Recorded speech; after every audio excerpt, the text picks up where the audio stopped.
Samantala, hindi pa rin nagpaparamdam o nakikipag-ugnayan man lamang sa tanggapan ni Department of Public Works and Highways Secretary Manuel Bunuan ang kumpanyang Saint Timothy Construction Corporation na isa sa mga unang kumpanyang natuklasang gumawa ng mga sablay na flood control projects.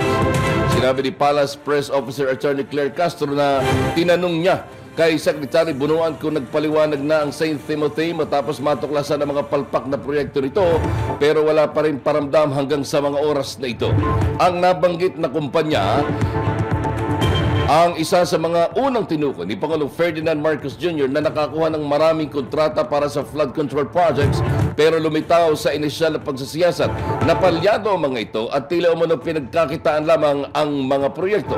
Sinabi ni Castro na masinsinang investigasyon ang gagawin sa 15 contractors na nakakuha ng pinakamaraming kontrata sa flood control upang matukoy ang koneksyon ng mga ito sa ilang mga mambabatas.